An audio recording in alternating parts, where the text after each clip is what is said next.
Continuamos entonces con esta fiesta educativa, esta actividad tan interesante, y a continuación vamos a tener la participación de una figura emblemática, una figura de una trayectoria larga en el ámbito jurídico, en el ámbito político.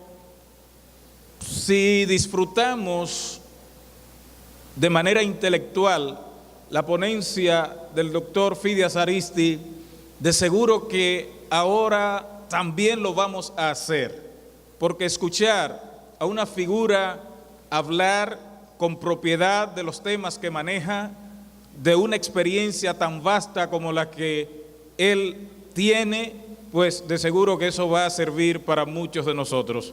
Quiero que por favor, sobre sus pies y con un fuerte y merecido aplauso, recibamos al doctor Marino Vinicio Castillo en la tarde de hoy.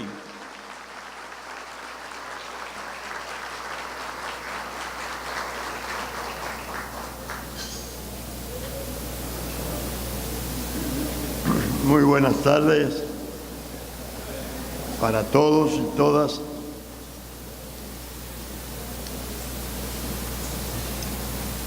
Doctor Alberto Ramírez Cabral, rector magnífico de la Universidad Federico Enríquez y Carvajal, a los demás miembros de la mesa principal que preside este interesante evento, un saludo cordial a los docentes y a los estudiantes de esta alta casa de estudio.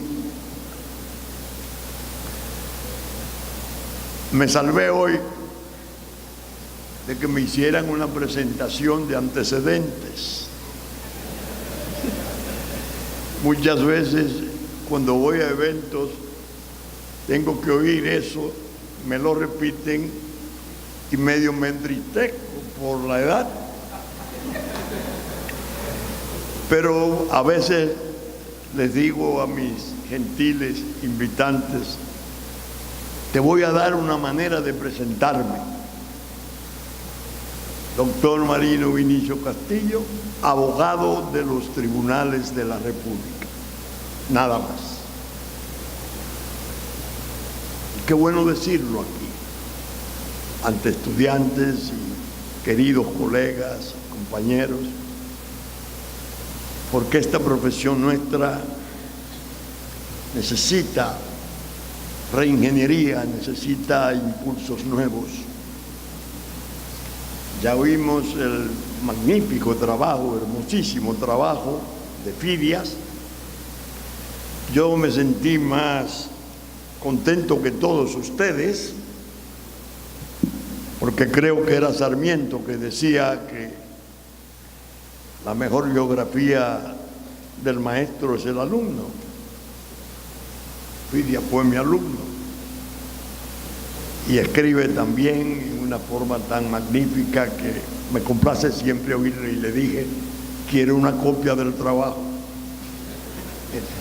Pero bien, confieso al iniciar mis palabras que pocas veces he tenido una experiencia tan agradable como lo fuera la visita que me hiciera el licenciado Cándido de la Cruz, rector del recinto Romana de esta alta casa de estudios, que lleva el nombre de uno de nuestros más esclarecidos próceres, don Federico Enríquez y Carvajal. Llevaba el propósito de proponerme que participara en este congreso, haciéndome explicaciones de su interés que me convencieron de la buena calidad de los fines perseguidos en favor de tantos jóvenes estudiantes bajo su protutela. Mostró excelentes inquietudes culturales que me decidieron a aceptar sin vacilaciones la honrosa encomienda, y aquí estoy. Les quiero hacer algunas explicaciones antes de entrar en materia acerca de cómo me sentí al marcharse el gentil convocante. Pues aunque le dimos algunas vueltas a la cuestión del tema a tratar, Carlos Suero es mi testigo, no llegamos a acordarlo, sino que el mismo quedaba a mi elección, naturalmente debiendo ser comunicado con oportunidad para fines programáticos. Si les cuento el trabajo que me dio encontrarlo en mi mente, posiblemente pensarán que exagero. Esto porque siempre que se me han hecho invitaciones de este género, se discute con preferencia lo que podría reputarse como temas mayores. Por ejemplo, lo que me ha ocurrido con la conferencia que he dictado en universidades diversas bajo el título de Dos miedos sociales y una nueva doctrina penal.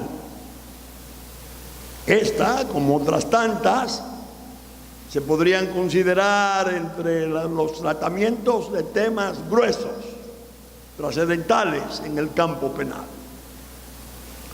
Con esto lo que busco es persuadirle de que mi entrevista con el licenciado Cándido de la Cruz, director regional de La Romana, fue tan singularmente interesante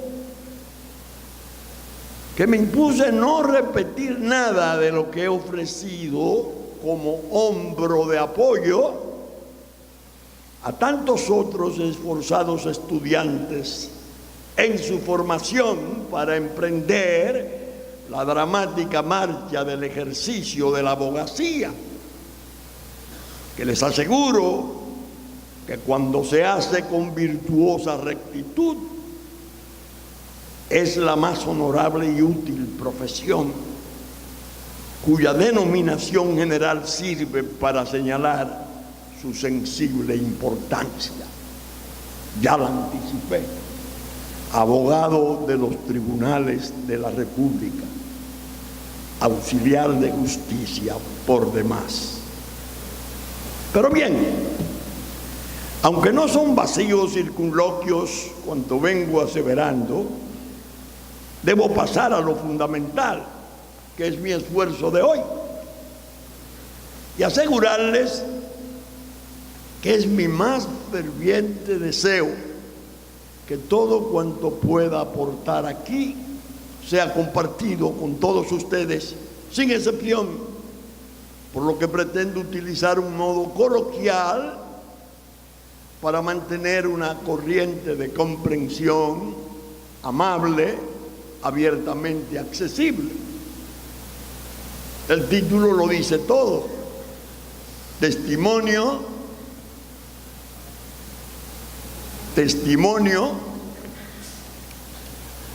en charla para estudiantes. Mi tiempo de docencia, 11 años en total, de derecho penal general, derecho penal especial y criminología, 5 días de 3 horas cada uno en mi entrañable UNFU, también bajo el nombre de nuestro esclarecido pensador, don Pedro Enrique Sureña, lo mantuve siempre atado a la obligación de ilustrar lo afirmado en doctrina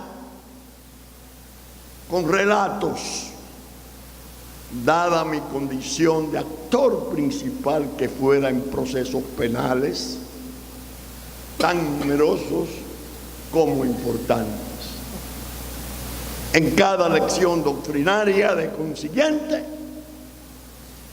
me dedicaba a alimentar la cátedra con ejemplos vívidos de mi intenso ejercicio penal, y descubrí entonces muy a tiempo que para los alumnos y las alumnas resultaban mucho más interesantes las cátedras. Cuántas veces aparecían los ejemplos de algunas vivencias absolutamente verídicas, narradas por alguien que no era un mero testigo necesariamente, sino un verdadero actor principal en muchos de aquellos procesos. Vamos pues a caminar un rato por algunos senderos de mis recuerdos, y creo que así se hará más grata, quizás útil y recordable, mi modesta aportación de hoy. Era el año de 1954, del siglo pasado, cuando me integré a la ya antigua oficina de abogado que fundara mi padre en el primer año de aquel siglo. Hacía 23 años que había fallecido aquel aguerrido abogado que fuera mi progenitor, y la oficina estaba a cargo de mi hermano mayor, que se había recibido de abogado en el mismo año de la desaparición del fundador de la oficina, desde la cual daría mis primeros pasos y sabría recorrer toda una larga vida de enormes conflictos grávidos de pasiones y de intereses intrincados, como son esos choques de resentimientos agresivos en las luchas y disputas interpersonales. Llegaba así al ejercicio acompañado de sentimientos verdaderamente especiales. Era huérfano de un padre que fuera una leyenda en los estrados nacionales, al cual no conocí, como tampoco él llegara a conocerme, pues murió en Francia en el mes de septiembre, 2 meses después de yo haber nacido, en el año 1931. Esa circunstancia me creó la necesidad de saber de él y sus magistrales defensas penales y civiles, solo por los testimonios memoriosos de quienes pudieron conocerle y oírle, y sus papeles voluminosos, es decir, sus instancias, sus recursos, sus memoriales, sus defensas escritas. Me aumentaba de ese modo una especie de compromiso y desafío, en el sentido de que no podía desmerecer de la justa fama de aquel profesional de excepción que fuera mi progenitor. En verdad, mi ejercicio fue intenso y en gran modo espectacular, y pensé siempre que en aquella aceptación tan precoz con que se me recibiera, había componentes que no eran míos, sino más bien una admiración por debajo de cada elogio que tenía por referente implícito a aquel gladiador ausente que era mi padre. Pude oír a jueces de avanzada edad decir: estaba yo muy joven, cito, cuando oí a tu padre en defensas importantes, y ahora que te he oído me resulta asombroso el parecido. Ahora bien, como te digo una cosa, te digo la otra. Trata de seguirlo en las cuestiones relativas a la integridad profesional. Era imponente, no solo por su elocuencia, sino por lo justo y recto que resultaba al postular, algo que fortalecía esa elocuencia con la que lograba una confianza respetable del tribunal o la corte donde lo hacía. Hoy doy testimonio y hablo ante abogados en proyecto. Y siento satisfacción al contar estas cosas, porque estamos en tiempos tormentosos y se manifiestan tendencias de peligrosos descréditos para el abogado nuestro de hoy. Esto porque la sociedad misma está siendo estremecida por corrientes preocupantes de descomposición. Y hay que salirle al paso a todo el desprecio que se viene regando en nombre y representación de una profesión tan noble y merecedora de admiración como es la nuestra. Les previne que estoy departiendo coloquialmente con ustedes, con el mismo ánimo cálido que lo hacía con mis inolvidables alumnos y alumnas, muchos y muchas de los cuales han resultado profesionales del derecho notables. Acaban de oír una prueba, envidias. Es decir, que estoy alegando y probando.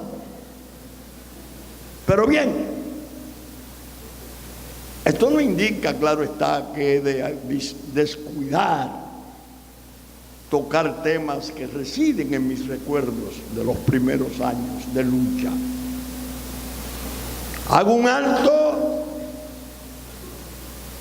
alto para decirles que les traigo a esta disertación una infracción como invitada muy especial, cuya mención podría interesarle a ustedes saber el por qué la traigo.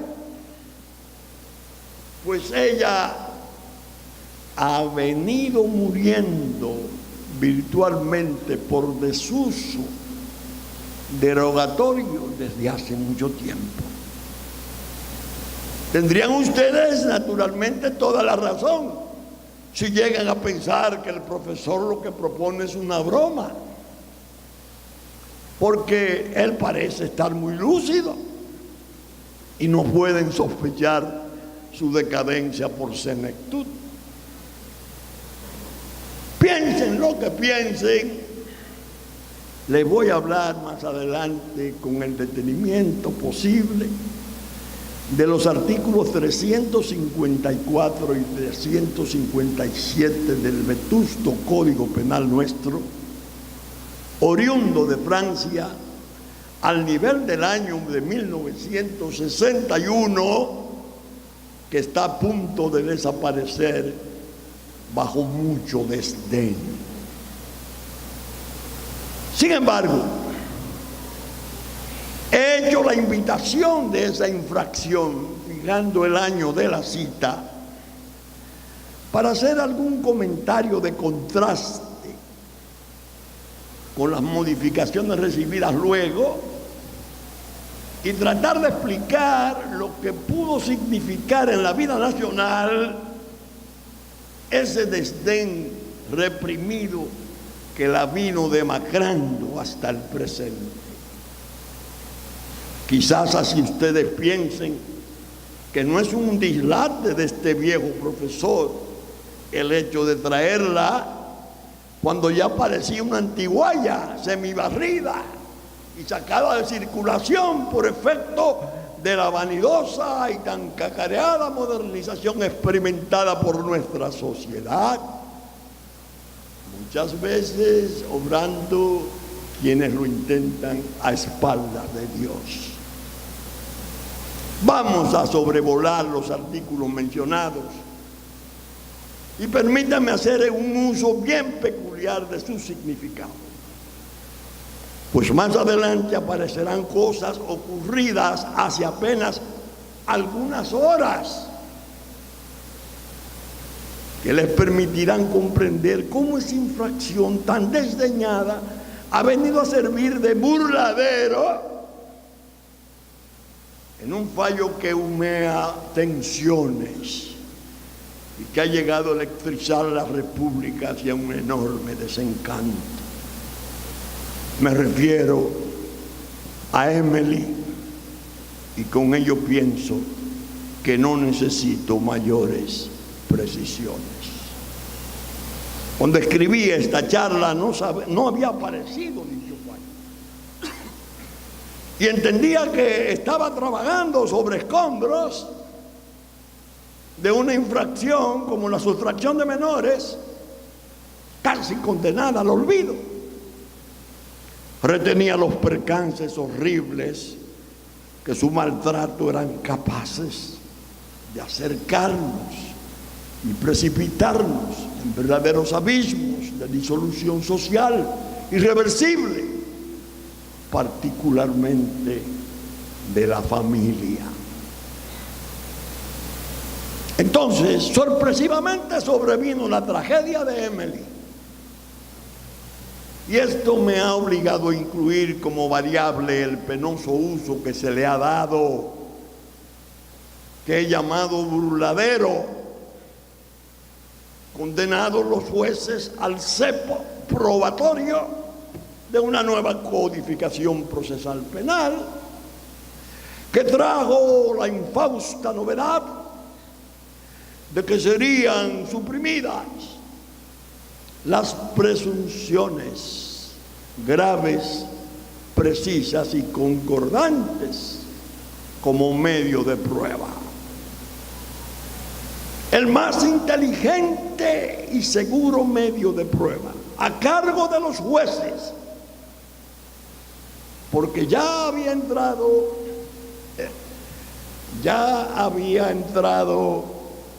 en moda la falacia de la satanización de la íntima convicción,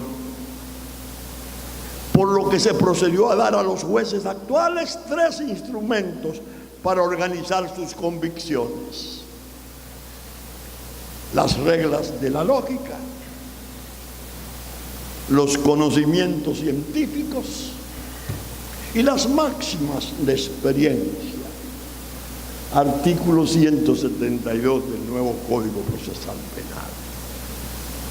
Desde luego, no voy a entrar en consideraciones de fondo acerca del fallo del caso Emily, pues soy un convencido de siempre de que desde la calle, a distancia, no se debe ni se puede juzgar al juicio y sus fallos culminantes.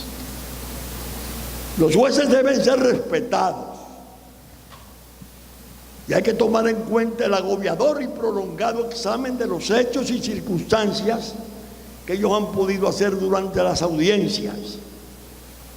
Y resulta peregrino murmurar desde lejos si lo hicieron bien o mal, y menos llevándonos de las fragmentarias e inseguras versiones de los reportajes de prensa.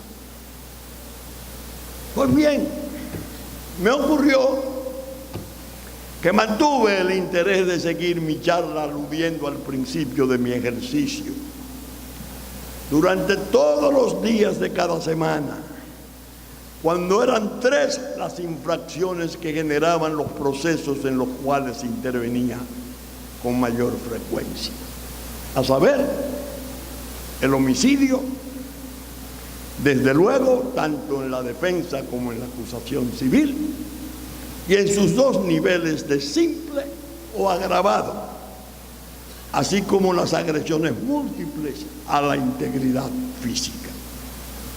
En segundo lugar, los accidentes automovilísticos, bajo lo que se entendía que era su férula, la temible ley 2022 sobre tránsito de vehículos. Y esta otra última de la sustracción de menores, que ha venido a resultar como una cenicienta, que aparece desde el olvido y las demacradas estadísticas existentes, buscando darle refugio a un magnífico tribunal, no hay dudas. que no tenía el instrumental de las presunciones graves, precisas y concordantes para poder producir la pena inferior a la del asesinato, reservada para la complicidad clara de la madre del autor señalado. Es oportuno decir, muy al desgaire, que en el título del actual Código Penal, en el capítulo relativo a la sustracción de menores, todo el énfasis y la atención mayor del legislador al reformarlo se fijó en las disputas y desavenencias de las parejas separadas, tomando en cuenta los trastornos muy sensitivos del control tutelar del menor común, hijo común, su secuestro previsible por momentos, todo conforme a los artículos 211 a 229, 251 al 254, 255 al 263, 265 al 320 y al 323 del Código para la protección de los derechos de los niños, niñas y adolescentes, contenido en la ley 136-3. No ocurrió así en las reformas con la vetusta y ya condenada al ostracismo insondable de la sustracción de menor en ocasión de la seducción de la menor y los problemas de responsabilidad tanto penal como civil al respecto.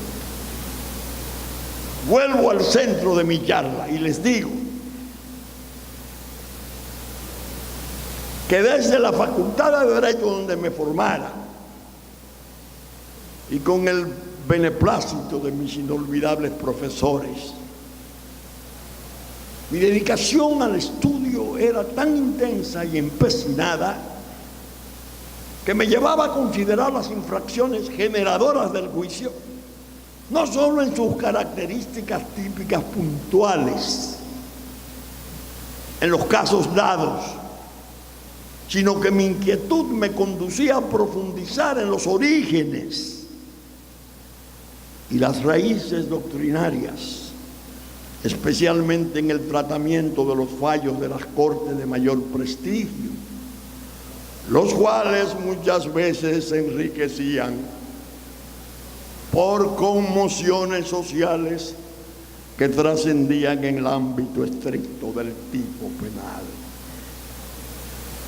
Ello me preparó para que mis defensas siempre estuvieran presentes, no solo los razonamientos ceñidos a las particularidades del caso tipificado en la acusación, sino también lo relativo a las repercusiones y alcances de los artículos que configuraban la infracción que servía de base al enjuiciamiento. Me ayudaba mucho en esa útil práctica o manera de abordar mis defensas. Y no me resultaba ajena la forma de hacerlo, pues mi hermano mayor contaba de mi padre, que lo viera yo en aquel tiempo siendo estudiante. Una vez le dijo: papá, usted tiene como costumbre el principio de no subir a la tribuna sin antes estudiar en profundidad el caso. Pero no me explico por qué usted, en todos los casos, no se conforma con la enseñanza de los autores notables, sino que también tiene a mano ese libro tan antiguo de un tal Rogrón que nadie cita ni consulta. A ello le respondió mi padre: ¿sabes por qué? Porque ese hombre estuvo presente entre los redactores del código y participó mucho en sus discusiones acerca de cada artículo, y ahí tú encuentras cosas asombrosas relacionadas a los telos es decir, a los fines procurados por cada artículo. Ahí está lo que se aprobó y lo que no se aprobó. Entonces tú sabrás, hijo, mejor de qué se trata. Y eso le dará más profundidad y solidez a tus alegatos. Fin de la cita. Todo esto viene al caso porque cuando yo defendía usaba el método. Tanto en un caso de sustracción de menores como cuando reclamaba en un accidente automovilístico. Es decir, me esmeraba en estudiar ambas prevenciones, poniendo gran caso a sus significados sociales, a lo que verdaderamente implicaban los juicios provocados por los influencers.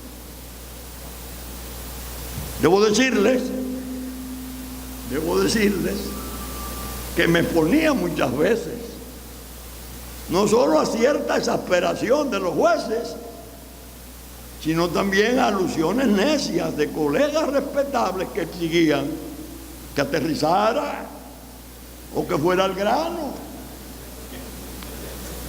Fiscales muy activos muchas veces me replicaban que yo tenía una formación para la elocuencia mayor de los casos pesos pesados de lo criminal y que por eso hacía un gran drama de casos simples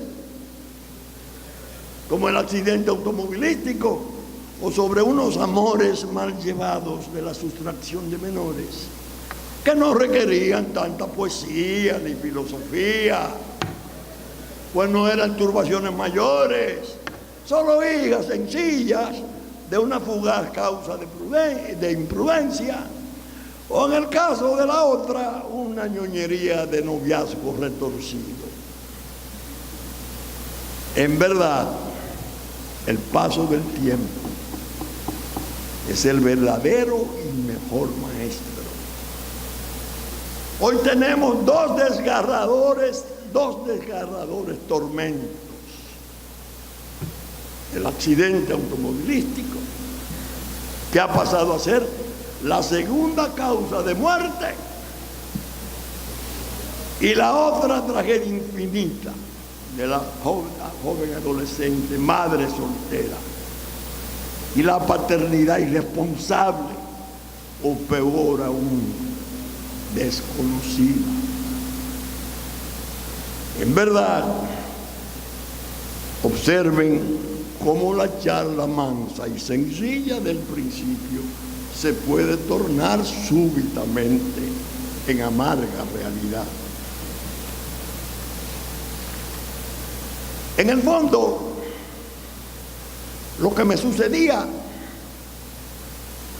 desde el principio era que mi verdadera vocación no estaba dispuesta para el ejercicio penal solamente, sino que llevaba solapada una impregnación muy acentuada de preocupaciones criminológicas, que eran las que me llevaban a tantas disquisiciones, que me ponían, según dije, al peor riesgo para un orador forense, que es que se nos enoje íntimamente el juez que escucha o que termine por dormirse como muestra de desinterés en los alegatos. Felizmente en mi caso debo reclamar amablemente que el hecho de desagradarse el juez por lo minuciosa y extensa de la exposición no me quedó lejos. Pero en lo que sí creo que tuve suerte fue en que no se me durmió ningún juez. No se me durmió ningún juez. El penalista, en verdad, tiene demasiados requerimientos humanos y culturales para hacer su trabajo. Y esto se presta a que en medio de tantas pasiones y emociones, el proceso pueda convertirlo en un actor fundamental del drama. A todo esto no se puede perder la serenidad. Y hay que tratar de persuadir y convencer más bien a sus jueces de que el postulante es leal y confiable auxiliar de justicia, que podría estar equivocado en sus planteamientos, pero no dañado por la malicia. Así resulta que es un tonto quien cree que le hará bien a sus otros defendidos por venir el hecho de haber ganado un caso determinado, moviendo error a unos jueces, pues esto no lo perdonarán hacia futuro en las próximas causas por conocerse. Se pondrán en guardia contra las habilidades del defensor, por muy espectaculares y elocuentes que resultaren en sus grandes éxitos, muchas veces supuestos y de relumbrón. Y es que el juez es figura permanente en el juicio, su centro de gravedad. Por eso se tendrá que acudir en procura de justicia ante él por muy largo tiempo. Así que lo aconsejable es no comprometer la seriedad de los planteamientos y labrarse una buena reputación. Pero no quiero quitarle esta experiencia de disertar entre ustedes, no ante ustedes, el carácter de conversatorio, una especie de narración de admoniciones que puedan servirles de aliento y estímulo para su formación definitiva. Es decir, para cuando se encuentren con la vida de frente y sus pedregales de incomprensiones y de difíciles deberes a cumplir. Y les advierto que no es eso un lecho de rosas, pues la ingratitud de aquellos por quienes tendrán que asumir responsabilidades, a veces suicidas, les pueden producir la amargura de que con penosa frecuencia el propio cliente o defendido subestime la calidad de su trabajo. Incluso llega a considerarle no tan necesario como pensara al principio, porque él hubiera hecho valer sus derechos de todos modos, sin su apoyo y sacrificio. Ese es un sesgo deontológico delicado y puede resultar muy peligroso el recelo del defendido, porque podría afectar el buen apego responsable a la defensa de su causa. Siempre aconsejé a mis discípulos y discípulas que se cuidaran del mandato. Cuídense del mandato, que no incurrieran en el error de mezclarlo con voces y prejuicios personales, que tuvieran fortaleza e independencia para opinar en la hora de evaluar y diagnosticar. Llevarle muchas veces la contraria a las explicaciones acomodaticias o fantasiosas del cliente es una manera de evitar algo que no se podría producir en medicina, es decir, que fuera el paciente quien indicara el tratamiento adecuado. Pero bien, quiero precisar dos cosas para darle a este encuentro concreción sobre dos reflexiones que pudieron ser todo el contenido del trabajo, de no haberme detenido a tratar esos antecedentes personales que solo tienen algún interés como testimonio de un viejo penalista tratando de animar a tanta gente, a tantas buenas promesas de abogados que tan generosamente han venido a oírle y conocer de sus vicisitudes en este siempre arduo ejercicio profesional. El director regional quizás no se dio cuenta de la atención que le puse a la forma amorosa con que mencionara su interés de que sus muchachos recibieran estímulos para redimensionar lo que significa la profesión que han escogido. Voy al grano, con algunas experiencias específicas. La ley de tránsito aludida, la 2022, nació con fama de ser una guillotina. Y los jueces y fiscales la manejaron con mucha seriedad, mucha severidad y mucha energía.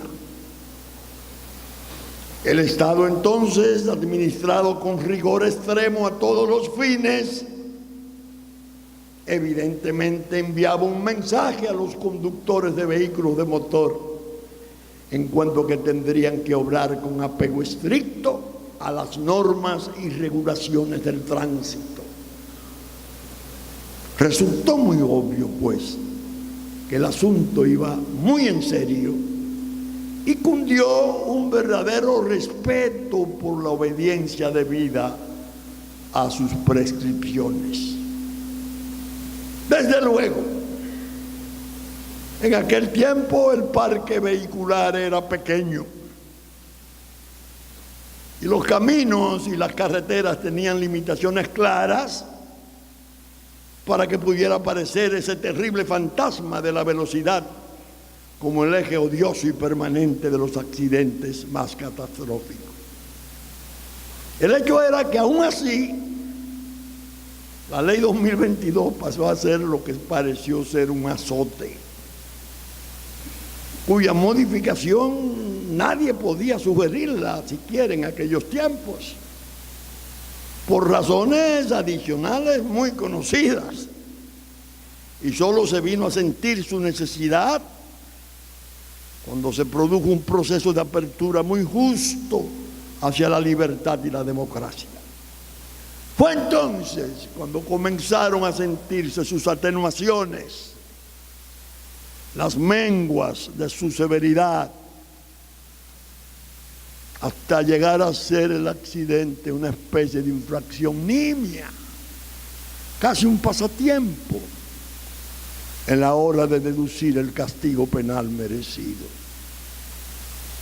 Paradójicamente ocurre que esa lenidad en el castigo penal se produce ahora en los momentos que contamos, no solo con autopistas formidables, sino también con una cantidad asombrosa de vehículos de todo tipo, donde la velocidad sañosa está en la base de grandes y dolorosas experiencias, demoledoras, que en ocasiones han sabido barrer con familias enteras. Voy a hacer un obligado paréntesis en favor de su comprensión, para contar un caso que me estremeciera toda la vida, muy revelador de cuanto vengo afirmando. Una tarde de domingo, venía un correcto y joven empresario de la comunicación. Iba hacia la capital, propietario de una emisora de radio en Samaná. Y al llegar a las inmediaciones del Ingenio Consuelo, en forma sorpresiva, salió de un cañaveral un tractor con gran velocidad, conducido por un operador en estado de embriaguez extrema, y se produjo la tragedia. Para mí el accidente resultó una verdadera desgracia. Había sido abogado de la madre, de la esposa de la víctima en un caso de índole catastral, lo que me permitió conocer y tratar por mucho tiempo a aquella familia, es decir, a la joven viuda y madre de los dos encantadores hijos. Vino el proceso que se celebraría en San Pedro, y durante la audiencia noté que el juez de primer grado lucía extrañado y sorprendido por la intensidad de mis alegatos. Y en otro día, en el receso, el juez me preguntó si mi posición en la parte civil tan enconada se originaba en alguna inconformidad, bien porque la aseguradora no quería pagar lo debido, ora porque la empresa azucarera se negara a pagar algo más de lo estipulado en la póliza de seguro. Me oyó responderle de este modo: magistrado, pero usted no ha advertido en la sala a la familia destrozada. Esa gente, magistrado, no sabe ni le interesan tanto las sumas de dinero. Lo que la taladra es el dolor de haber perdido a aquel ser humano noble y bondadoso que muere por la acción irresponsable de alguien que lo violó todo y no es excusable. El juez sintió algo especial, eso pienso, y no me dijo nada más. Ellos hablan por sentencia. Entonces quise alentarlo y le dije: es justicia, magistrado, no es pago. Tal es el drama. Al llegar a la sentencia noté que al juez de algún modo le había molestado mi amonestación. Y su decisión fue indemnizar al tope de la póliza de seguro y una pena mínima de prisión correccional para el prevenido. Lo que me resultó más extraño e interesante fue que el fiscal, que había estado muy atento a los niveles de fogosidad de la parte civil, dictaminó en forma enérgica y apeló a la sentencia. Fue en el segundo grado en la corte cuando pude completar mi experiencia espiritual. Allí fue a la inversa. El Ministerio Público no se explicaba el encono de los apelantes si ya le habían ordenado pagar la suma del seguro, las indemnizaciones al tope. Fue tan lejos que le hice un capcioso elogio a mi elocuencia. Todo para decir que esa oratoria tan conmovedora debía reservarse para juicios criminales grandes. Mi réplica la pude hacer solo porque el presidente de la Corte estaba interesado en ese debate derivado que parecía una cuestión secundaria en apariencia. Al fallar la Corte, la lectura que hacía la secretaria evidentemente despertó en los 5 jueces una tensión impresionante. Al mirar cómo la familia de la víctima oyó aquella decisión contra aquel por cuya conducta se habían producido tantos sufrimientos para toda la vida, y la justicia de su sociedad le imponía la pena máxima de 5 años de prisión correccional como justo reproche. El magistrado presidente, que fuera luego una respetable leyenda como juez nacional, voy a decir su nombre evocando su memoria, para mí siempre respetable, Bruno Aponte, me dijo: ¿usted recuerda aquel proceso del accidente del joven de Samaná? Tiempo después, hasta nosotros mismos aprendimos razones para no banalizar el valor de la vida en el juicio. Pues si todo se reduce a un pago tasado, el ideal de justicia terminará por evaporarse. Y así ha terminado por ser el accidente automovilístico un avatar desafortunado, pero no tan reprensible. Lo podemos comprobar a veces con casos en los cuales un enorme camión conducido con suma imprudencia mata a toda una familia, Padre, Hijo y Espíritu Santos, y al conductor lo veremos en la calle en horas. Luego de prestar garantía económica y una vez responde el seguro, Al llegar a nivel de sentencia, se le verá beneficiario de una leve condena, si acaso.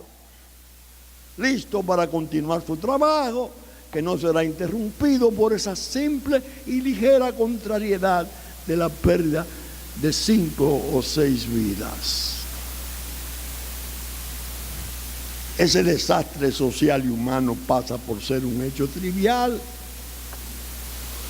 Y no crean que no tiene defensores que lo explican con frecuencia de diversas maneras. Entre ellas la de que en todo caso no hubo dolo, que la prisión es inútil, que es un padre de familia el conductor y hay que proteger sus derechos fundamentales.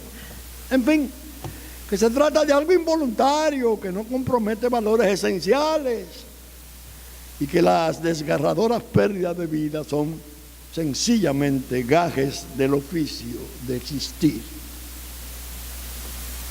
En realidad, es toda una manera de justificar un caos peligroso, mismo que hace de la convivencia social un riesgo global que nos afecta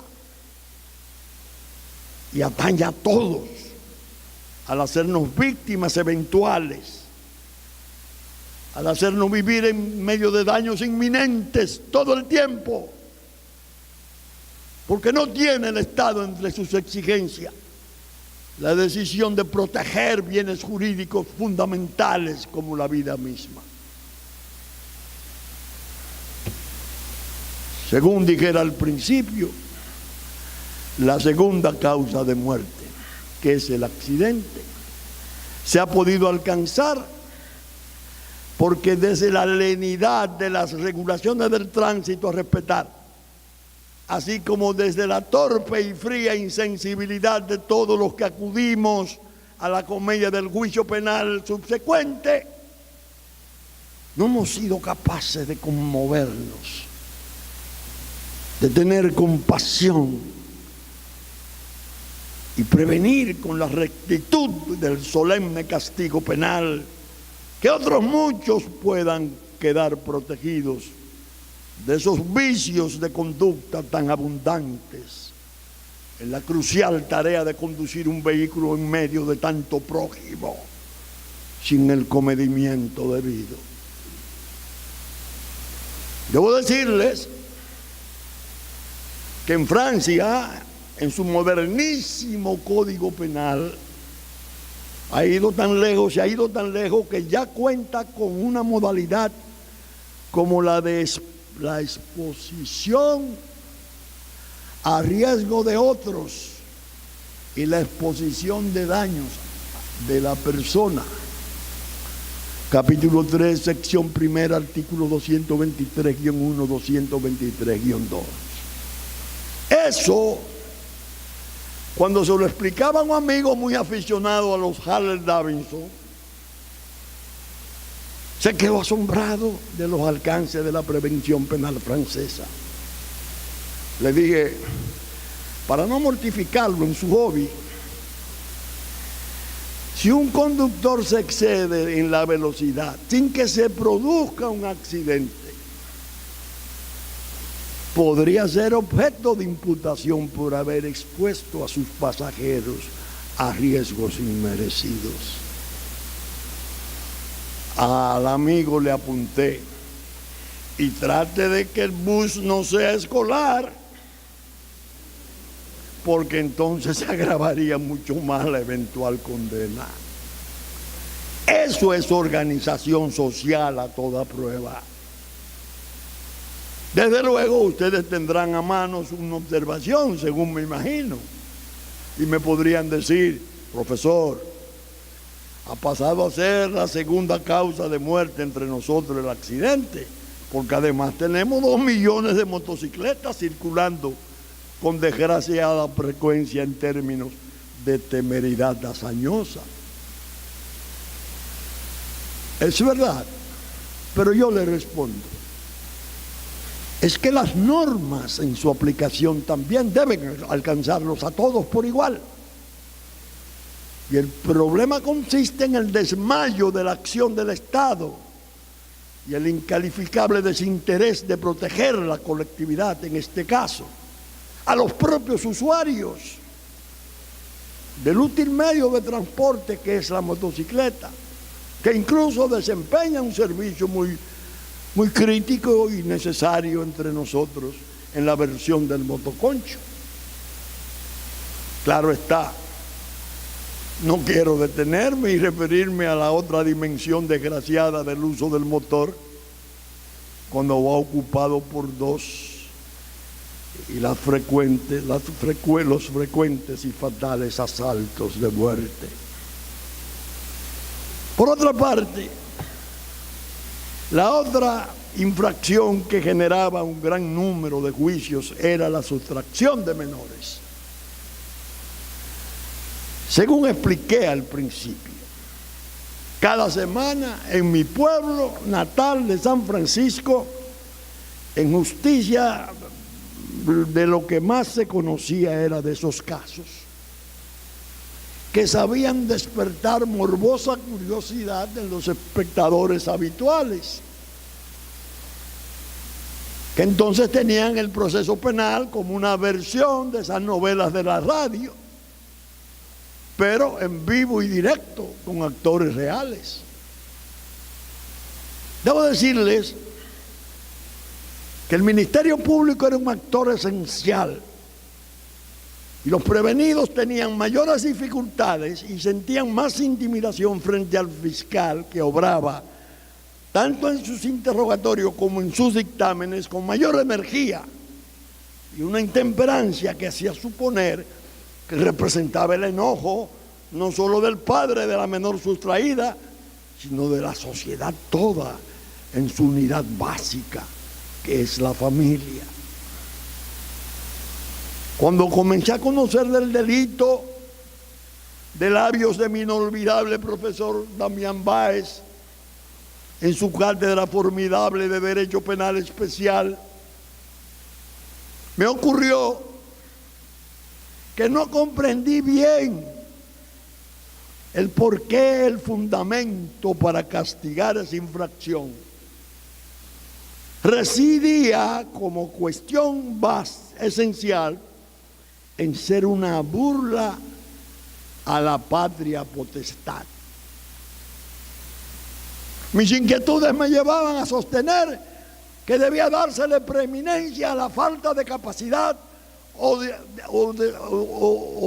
insuficiencia del discernimiento de la menor, impedida de dar un consentimiento verdadero a la aventura de apartarse de los suyos para caer en un lecho anómalo, entregando su virginidad muy con frecuencia a quien la había seducido de forma indebida, favorecido por su natural indefensión e inmadurez. El venerable maestro Damián Báez me admitía la inquietud, pero me señalaba que el legislador, al tipificar la infracción, no se detuvo tanto a considerar el romance permanente o furtivo, sino que obedecía a una preocupación mayor, como lo era el respeto por la familia. Sobre todo la cuestión del padre, porque en la medida que fuera irrespetado, burlado, se estaría erosionando la necesaria integridad de su autoridad en la familia. Lo cierto fue que aquella reflexión tan profunda del maestro, a mis años de estudiante, no me conmovió, y quedé más bien con mi convicción de que era preferible juzgar y castigar al amante seductor por su irrefrenable pasión de poseer a la menor, que era un tremendo abuso dada su vulnerabilidad inherente. Solo la vida, luego, mucho después, me pudo dar una dolorosa lección cuando ofrecía mi ardorosa representación a una familia que pasaba por el sonrojo de que su niña encantadora se la habían seducido y, como se decía en el público, se la llevaron. Se casó por la palma. ¿Cuál fue el drama? Después de la primera y muy tórrida audiencia, se produjo una mediación de amigos para ver de qué modo se podía abandonar el juicio, utilizando un método muy socorrido, honrándola con el matrimonio que está previsto en el propio código. Y era plausible en su caso, pues el seductor procedía de una familia de buenas costumbres y aprobaba la boda, porque la joven seducida también lo era y tenía claras virtudes. Todo parecía dispuesto para un arreglo más que satisfactorio conforme a la ley. ¿Qué ocurrió entonces? Que al día siguiente se esparció la noticia de que había ocurrido algo muy trágico. El padre de la menor se había ahorcado, y en la modesta camisa de aquel laborioso hombre de trabajo apareció una corta nota que decía: perdónenme los míos, pero no puedo soportar la deshonra. Para ser homicida, prefiero ser suicida. Dios se apiadará de mí y me perdonará. Yo la conservo, tendría que buscarlo en los archivos muertos míos. Fue cuando comprendí mejor la importancia de lo que me había enseñado el maestro: la protección de la familia. En ella es que ha de residir todo el blindaje de la sociedad. Las políticas públicas que no acudan a su defensa y protección son erradas y trastornadoras. Se quiebra su honra y desaparece todo vestigio de su crucial papel de ser la célula madre de una sociedad que se desploma en la disolución. El Estado que se aleje y desentienda de sus responsabilidades de protección y defensa estará siendo un trágico sepulturero de esa sociedad. La función inmensa del enjuiciamiento para tutelar, desde la impresionante experiencia del juicio penal, del cual ese Estado es parte primordial, no puede ser desmontada ni desconocida a nombre de ningún supuesto progreso de la libertad. Hay cosas intocables, casi sagradas, y el individuo en sociedad debe someterse a la rigurosa disciplina de la convivencia pactada. Si ustedes observan las degeneraciones de esta aciaga actualidad, se podrán dar cuenta de lo inútil y destructivo que resultan estas modalidades de acción penal de interés privado, de soluciones alternativas que solo eran admisibles cuando concernían ataques y daños contra la honra y consideración del individuo como ente aislado. Por ejemplo, en la difamación y la injuria, o en el adulterio ya desaparecido, que se podrían dejar a cargo del interés del agraviado. Y esto no excluía al Ministerio Público totalmente muchas veces en sus incidencias. Ahora no, pues hay una absurda corriente privatizadora del juicio penal, y al fiscal se le despoja de su dinámica misión capital de ser representante permanente de la sociedad en la instancia penal en niveles altos de actividades funcionales. Pero no se queda ahí el interesado desprecio del juicio penal. Basta con leer lo que nos dice el artículo 2 de nuestro flamante Código Procesal Penal. Veamos. Artículo 2. Solución del conflicto. Los tribunales procuran resolver el conflicto surgido a consecuencia del hecho punible para contribuir a restaurar la armonía social. En todo caso, óiganlo bien, al proceso penal se le reconoce el carácter de medida extrema de la política criminal. Cito muchas veces ese artículo en mis conferencias, a ver si aparece alguien que me pueda explicar y convencer si es posible que el crimen organizado, con el crimen organizado, procurar resolver el conflicto surgido como consecuencia del hecho punible. Penosamente, lo que ocurre más frecuentemente es para negocios que nos avergüenzan. Cuando ofrezco estos testimonios acerca de las políticas públicas desastrosas,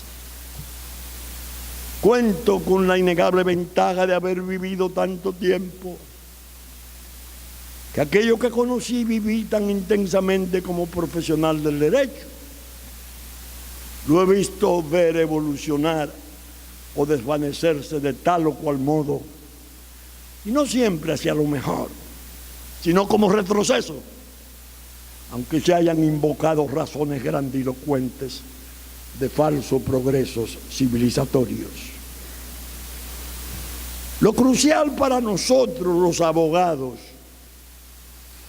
es no dejarnos sorprender ni impresionar por los engañosos esquemas de los nuevos códigos y las nuevas consideraciones sociológicas, acorde con los pseudos cambios progresivos, en abrupto olvido de cuestiones muy arraigadas como acervo normativo cultural. Pues aunque tengamos la necesidad de lidiar con los espejismos de muchas de nuestras penosas innovaciones, la sabiduría consistirá en contrastarlas con las nociones derogadas y hacer balances y permanentes de cuáles han sido más valiosas y cuáles han debido prevalecer, todo dependiendo de la calidad de los efectos sociales que pueden ser corrosivos de la integridad misma de la sociedad en que vivimos.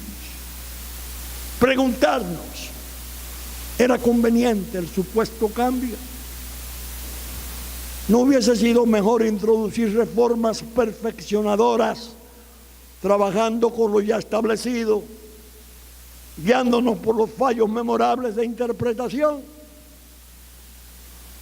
¿No hubiésemos alcanzado mejor con ello un apego más consecuente con todo el trasfondo de las normas de cultura? Sabemos que estas están en la base de toda legislación posible.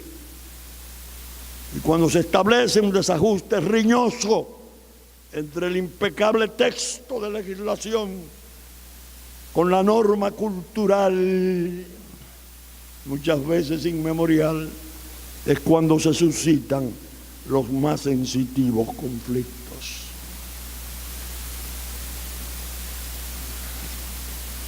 En el campo penal nos ha ocurrido algo asimétrico, pues tenemos una legislación procesal penal oriunda del mundo jurídico sajón, como lo es el sistema adversarial acusatorio. Y estamos supuestos a tener un código penal que conserva sus esencias francesas.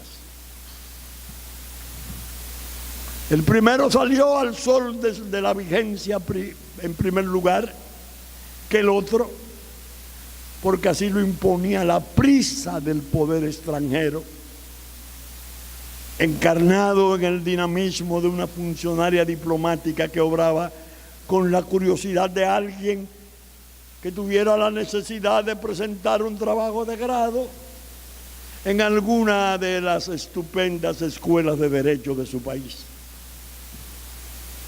Fue tanto así que yo llamé desde el principio a los arrogantes pseudo redactores del Código Procesal Penal, los Brineman Boys,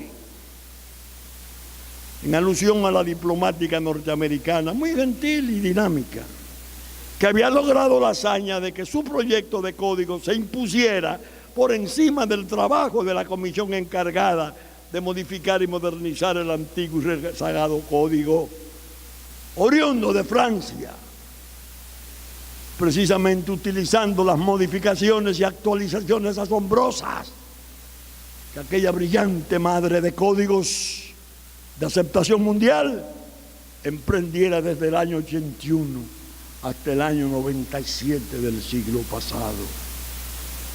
En fin, se impuso la sustitución sajona contra la actualización de los galos. Y el crimen organizado ha sido el auténtico beneficiario del desenlace legislativo. Las ultragarantías, la imperativa cuestión de los derechos fundamentales del imputado, la desprotección masiva de las víctimas, el retraimiento obligado del Ministerio Público como potente representante de la sociedad, hasta esas vanidosas conquistas han estado en la base de este desorden anómico. Mientras tanto, el nuevo Código Penal no puede salir de su postración cataléptica. Querían colar en él la muerte del niño concebido por encima de la previsión constitucional nuestra, que protege la vida desde el momento mismo de la concepción. Qué bueno hubiese sido que ese código estuviera en vigencia por esto. Ahora, cuando el cómplice por instigación, el llamado autor intelectual de la infracción, no se le considera cómplice, sino coautor. Pienso en Emily, y creo que si ese tribunal hubiese tenido que operar con el código, que está ahí durmiendo 15 años, lo tienen trabado con la política antivida, pro aborto, que llegó el presidente de la República incluso a observarlo y a devolverlo. Qué bueno hubiese sido que ese tribunal hubiese contado no con complicidad ni con ayuda, ocultación de cadáveres y sustracción de menores, no. Usted era la más interesada en el aborto del adolescente, posiblemente el novio que creció con ella en la comunidad, lo que menos quería era eso. Pero sus ínfulas la llevaban a instigarlo, a precipitarlo. Y fue tan fría en la televisión que pedía: Emily, entrégate, ven a tu familia que te espera, cuando la tenían en un saco para desaparecerla. Al llegar a esta altura de mi charla, quiero contar cosas que fueron tareas muy duras, que los jueces, en otro orden, los fiscales y naturalmente mis colegas adversarios, que no concebían ni se animaban a reconocerla como posiciones mías importantes. Una está alojada en el artículo 296 del Código Penal vigente, que se refiere a las dos circunstancias que agravan al homicidio, convirtiéndolo en asesinato, es decir, la premeditación y la acechanza. La otra disposición contenida en el artículo 64, relativo a la causa de no culpabilidad de la demencia con que contamos. Hablamos primero del asesinato y la acechanza como circunstancia agravante. Ocurre que en los primeros años de ejercicio me tocó participar en centenares de casos de muerte voluntaria, de sangre, cuyo mayor número sucedía en los campos. Actuaba en forma indistinta, bien como defensor, ahora como abogado de parte civil reclamante. Y se daba el caso de que con alta frecuencia los hechos se producían en fiestas, jolgorios, galleras y velas de canto, o se comenzaban en caseríos y terminaban en lugares solitarios como los caminos y las veredas que conectaban los parajes. Así las cosas, la agravante de la acechanza se hacía presente automáticamente y traía al escenario del juicio al imponente y siniestro asesinato. Se partía del hecho simple de la definición de la acechanza, que reza de este modo. Artículo 298.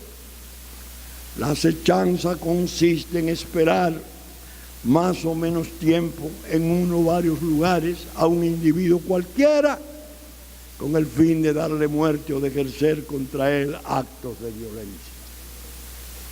Les parecía a los acusadores sencilla la cuestión, pues únicamente había que probar que hubo que esperar más o menos tiempo a quien resultaría la víctima en uno o más lugares, y ya con eso se establecía el asesinato.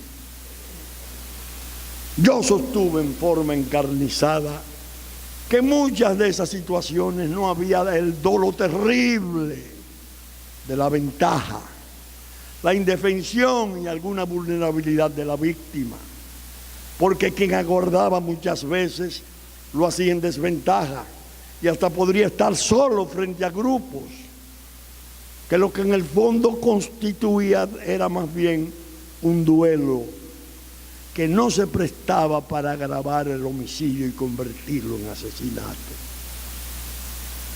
Los jueces de primer grado y las cortes eran recalcitrantes frente a mi tesis y hacían el cálculo físico, uno más lugares y esperar el tiempo. Ahí está la acechanza.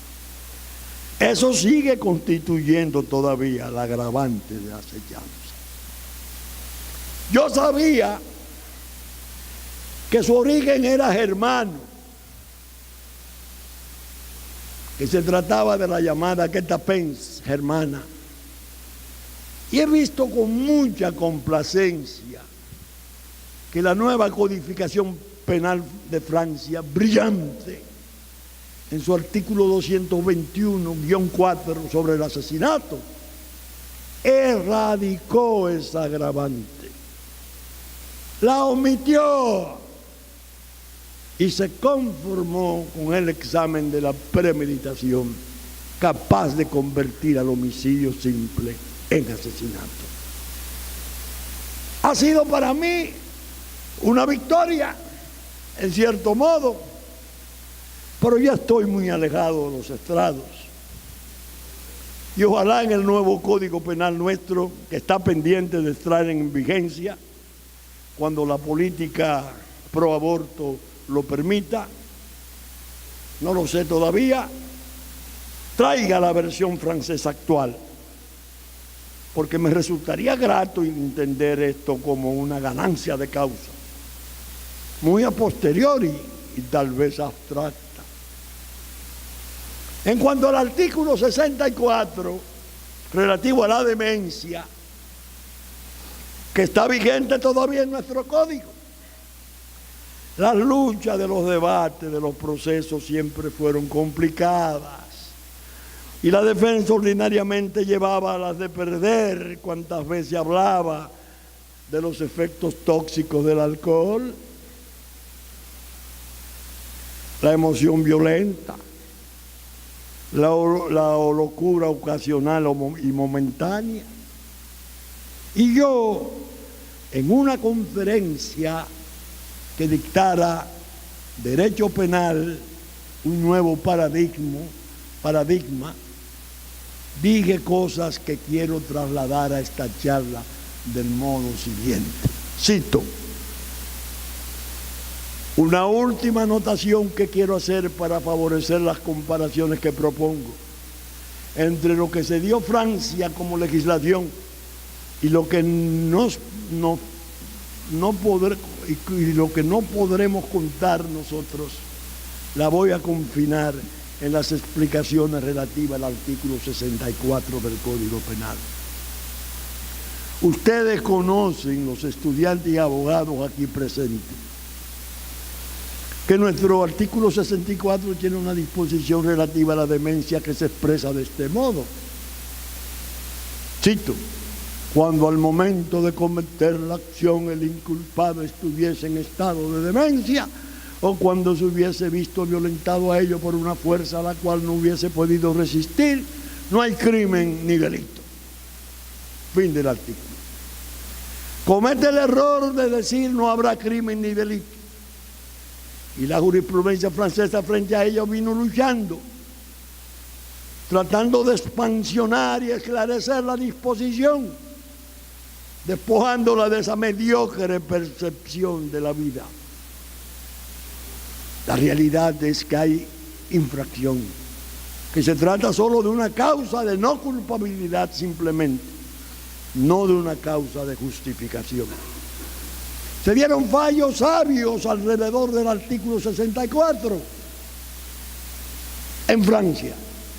Y esto permitió que se pudiera elaborar el actual artículo 122-1 del nuevo Código del año 1994. Atiendan los abogados y atiendan los estudiantes.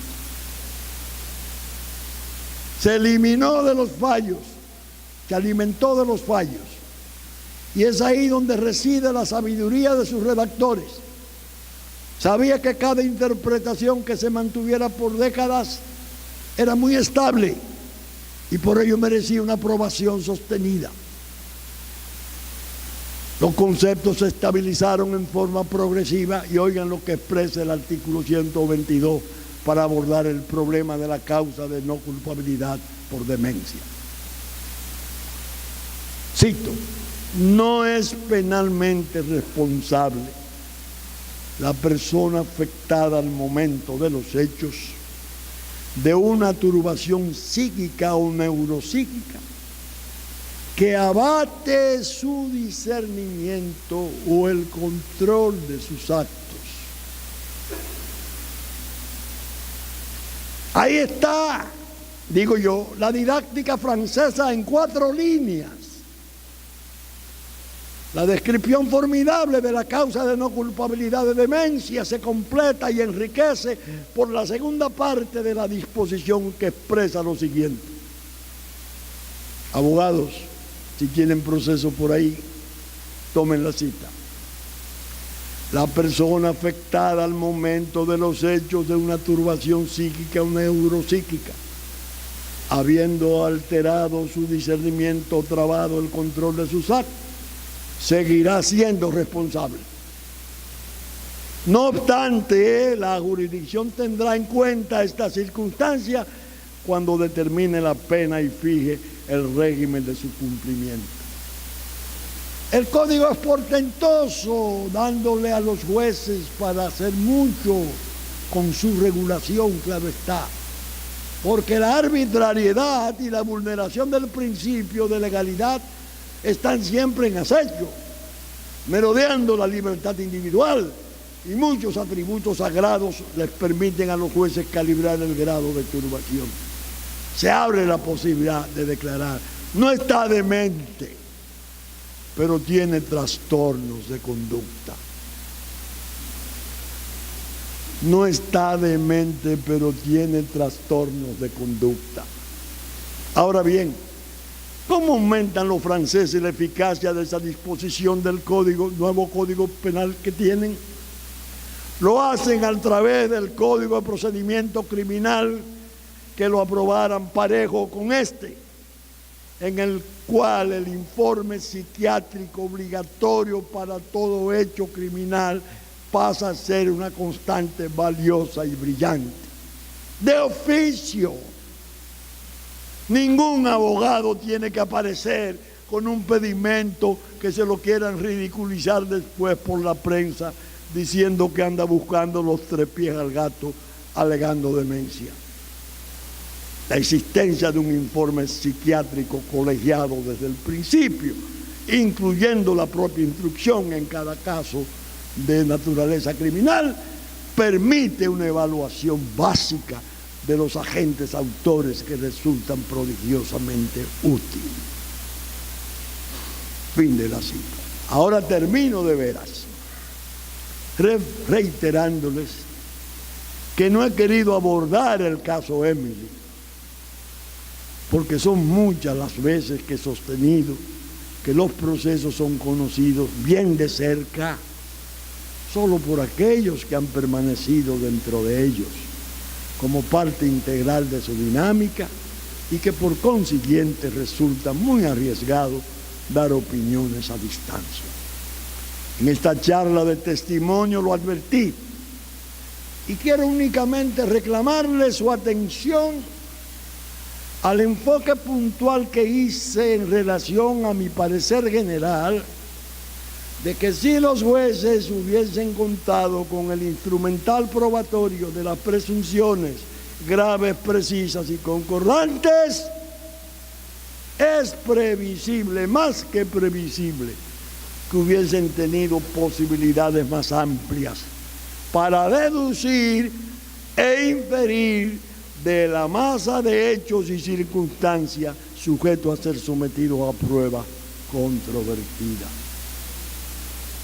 La valoración de la presencia de la complicidad de la madre en aquel caso, en lugar de llevar por los cabellos una sustracción de menores como burladero que le favorecía en el fallo con una condenación de apenas 5 años y no los 20 de la complicidad, con lo que se hubiese hecho coincidir el juicio social con el juicio judicial, que es lo que ahora he tratado a distancia, ya no muy más allá de momento.